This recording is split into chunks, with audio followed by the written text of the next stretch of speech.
How's everybody doing? Matt Sardo, Monkeys Fighting Robots, and this week we're talking about Titans #2. I've been checking out these Dawn of DC books, and we checked out the first issue, and I like to talk to it after like the second issue to kind of see where we are in the world. I'm looking at the cover right now. It says "Death in the Family," and I'm like, wow, that's a very powerful statement that you're bringing to this table here.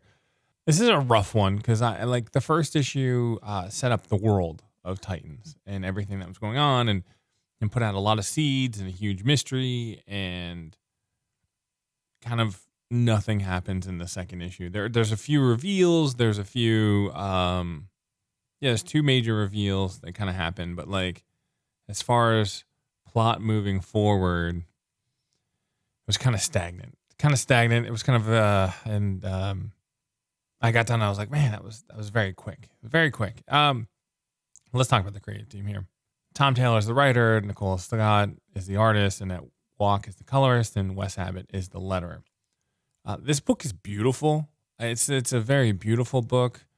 Scott's artwork is very. I don't mean this negatively, but like it reminds me of like a CW show where like everybody just is very pretty. It's the prettiest people, and that's where we are with this book. And that's fine. They're superheroes. We're in a adventure state, like, you know, there doesn't need to be an everyman here, and and people can draw beautiful people. That's fine. I have no problem with that. There is a nice panel, I don't know, like halfway through the book of Donna Troy and Starfire kind of connecting, and that's like my favorite, like, couple panels of the book where it's just two heroes just having a conversation, and Scott's able to convey that emotion really well. Kind of reminiscent of Bendis. I mean, they're having a serious conversation. I mean, Bendis would just be talking about like cereal and like goofy shit in New York. But no, this is actually a serious conversation. It's just the way it's angled, and the characters are looking like, and then the way Starfire responds, like, kind of has a nice, very powerful image, and you're able to turn the page and kind of go from there. And you're like, oh, okay, this is cool. The last page of the book is kind of a shocker. Not a shocker, but like it's a big reveal, or a reveal for the story arc.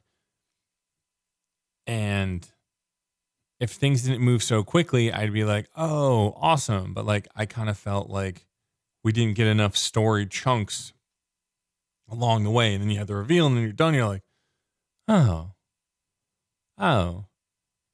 And I mean, like, the character was in my heel territory to begin with. So I was like, oh, that's fine. It's fine. Good for you. But it was, I don't know, I just left with an empty feeling with this book. And it's a first time on these Dawn of DC books. So I'm flipping through the pages, and just things are just nice and beautiful. There is like the action scene there. Like, I do like all the booms, and I like all the colors that are used in those. A lot of teals and purples and oranges. So there's some pages that really kind of like pop color wise. There's a few, big 2-page spreads in this book where everything kind of looks epic, and the characters are flying in, and everything's going on. Like there's some. The book is beautiful. I mean, like, it's just a very beautiful book. I mean, like, all the characters have these, nice, gorgeous faces. The line work on Scott is interesting. He's very minimalistic on the characters' faces. So everybody has a nice face, unlike mine. Like, they have a nice, very, very Instagram-esque, Photoshop-esque face where everything just looks perfect, and everything, and the way it's colored, they're using colors and tones to kind of do the cheekbones, and as opposed to like lines and cross hatching and everything like that. So like everybody looks beautiful. Very beautiful characters in this book. The opening reveal, I don't know. I mean, like, I knew what we were getting into, but I also was like, okay, it already is reversed right away. So that was kind of rough. And I'm really interested in the murder mystery. So I'm like, I just need more details. There was a hint of what happened, and like, okay. But there wasn't like, we didn't go full blown detective mode. And that's what I really wanted for it. And I guess the cool thing, I mean, and not the cool thing, if we're going like nerdy on it, is this is issue 2 of Titans, and Nightwing is taking over, not the Justice League, but he's taking over, taking care of the world. And I think I talked last time about, how is he going to handle the weight of the world on his shoulders? And he's kind of like off to the sides in this. And so that could be another reason why the book didn't resonate with me, because I wanted something else, and they gave me something different, which isn't bad.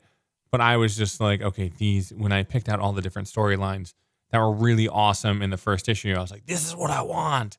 And then they kind of went different directions. And so like, it's more of me. It's a me issue. It's not a them issue. I mean, I'm still going to be in it for this first story arc, because I want that murder mystery to be solved, and I want to figure it out. I want you to see my head like, I got it, and then go from there. But I mean, I feel like this is their flagship title right now at DC, and it is epic. But I just wanted more. Just give me more. There were so many seeds in the first issue where I'm like, okay, what happened to all those? Where are we going to go with this stuff?